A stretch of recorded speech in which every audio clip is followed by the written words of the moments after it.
How's it going, everyone? It's Avi from Weather Swan 5000, and today we're going to forecast the time frame you should expect your first 90-degree temperatures, or at least your first extreme heat in your area in the United States. But before I begin, make sure to subscribe if you want to see more weather-related content. Make sure to like if you like this video, and make sure to turn on post notifications if you want to see even more weather-related content. So let's begin by taking a look at the ENSO outlook over the next several months, and this has just recently updated as of March 10th, 2022. And as you can see, before it was a bit uncertain whether we'll experience more of a neutral phase during the spring months or more of a La Nina phase. However, it seems more likely now that based on the latest update, that we're going to experience La Nina type conditions for the majority or pretty much the entirety of the spring, where you see that during the month of March, pretty much it's guaranteed you're going to experience La Nina type conditions. Also in April, most likely it's going to be a La Nina.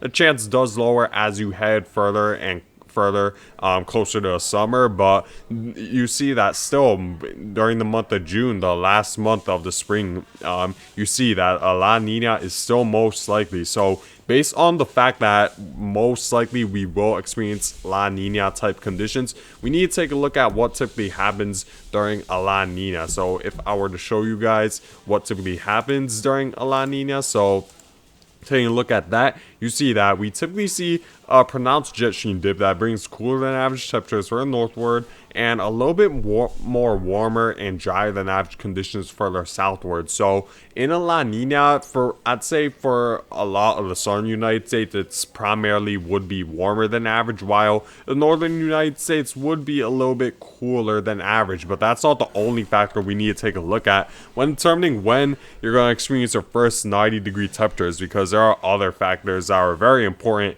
as well when determining when you're going to experience your first extreme heat throughout the United States. So if I were to show you guys the current drought monitor, I think this is very important when determining when you will experience your first 90-degree temperatures, because if you were to take a look at the drought monitor, you see that pretty much just west of the Missouri River Valley, you see that you guys are under a severe drought, which would make it enhance the chance of 90-degree temperatures happening at an earlier time frame, and we should expect them to be more frequent as a result of a drought. Because what happens during a drought is not only is it of course a lot drier than average, you receive little precipitation, but it's typically a lot warmer than average as a result of two factors. Because for one thing is because of course when it's drier than average, there's not as many clouds in the sky to reflect back a lot of that shortwave radiation from hitting the surface and getting absorbed by the surface to heat up the temperature.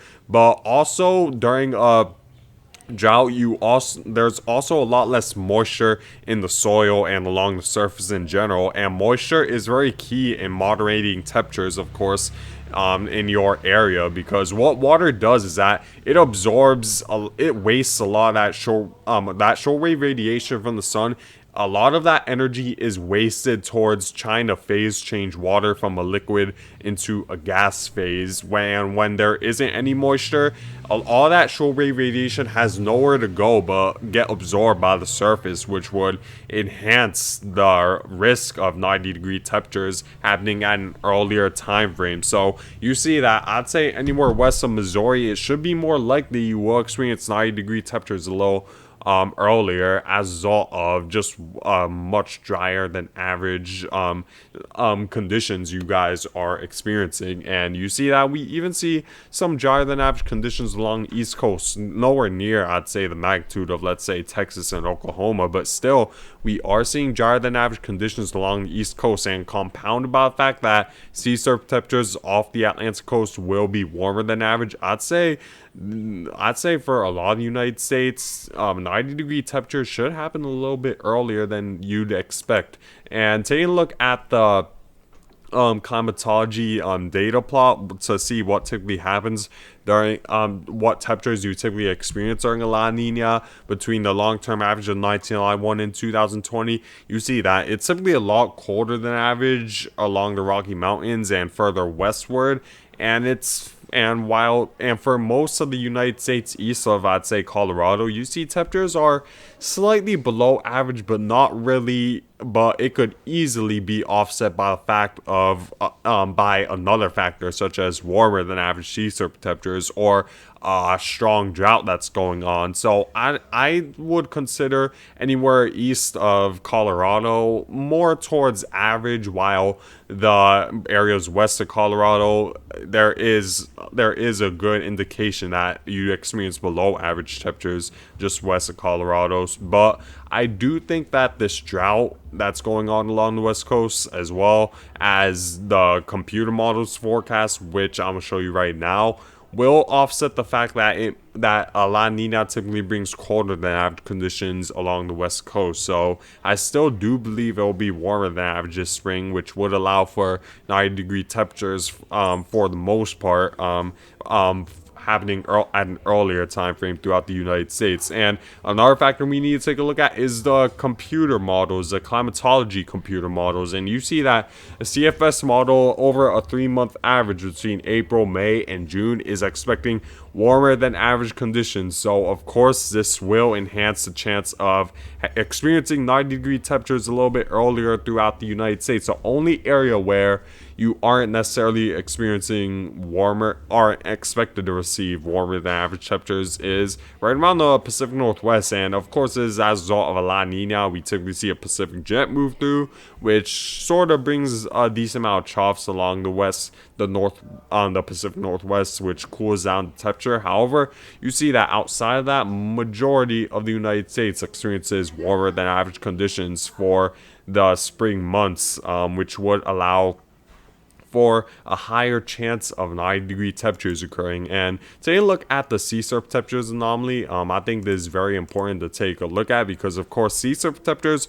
are another big factor that moderates temperature throughout the United States and throughout the world in general. And you see that if we were to take a look at sea surface temperatures just off the United States coast, you see that sea surface temperatures are much warmer than average. And what this means is that this could raise the average temperature, especially along the coast, by a few degrees. That could make the difference between a below average, from experiencing below average spring temperatures to above average spring temperatures. And you see that most of the Atlantic coast, as well as the Gulf of Mexico coast, is experiencing warmer than average sea surface temperatures. So I do expect it to be a little bit warmer than what it would be during a typical spring along the Atlantic coast. So make sure to keep that in mind. And if we were to take a look at the Pacific coast, you see sea surface temperatures for the most part are cooler than average. So there is a possibility that you don't experience as a 90-degree temperature as early as, let's say, if you're further eastward. But I do expect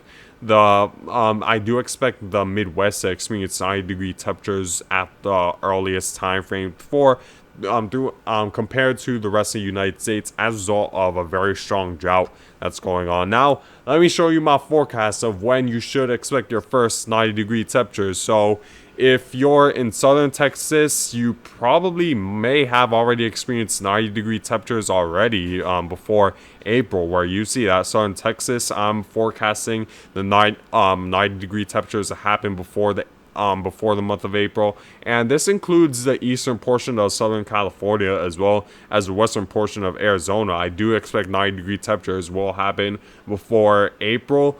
Just north of that, I'm expecting areas further northward than what you typically see experience 90-degree temperatures earlier in the Midwest, because typically 90-degree temperatures are pretty much restricted to areas only south of Dallas, Texas during the month of April. But I do expect that shift to be a little bit more northward as a result of the extreme drought going on. I do expect that 90-degree temperatures should be more likely throughout Texas, Oklahoma, New Mexico, Arizona for the month of April. Just north of that, I'm expecting 90-degree temperatures to occur in the month of May. It is a little bit further northward, right around the northeast, as a result of warmer than average sea surface temperatures, as well as the Midwest, because of course the drought is going on. And along the west coast, including California, I expect your first 90-degree temperatures to happen right around the May time frame. And just north of that, of course, in the month of June is when you should expect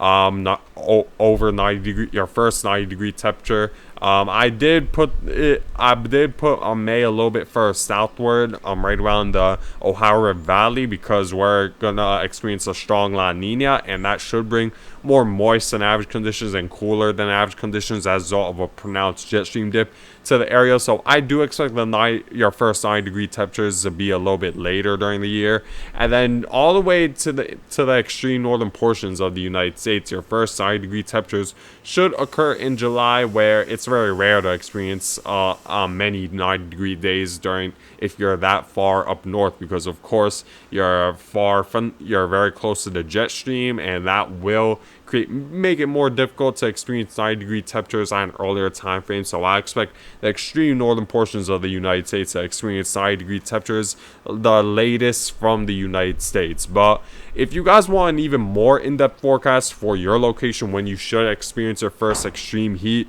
for this spring, make sure to comment down below your area, and I'll make sure to give you guys an in-depth forecast regarding when you should expect your first 90-degree temperature in your area. So make sure to comment down below if you're interested. But thank you guys for watching, and make sure to subscribe if you want to see more weather-related content, and I hope you guys all have a great day.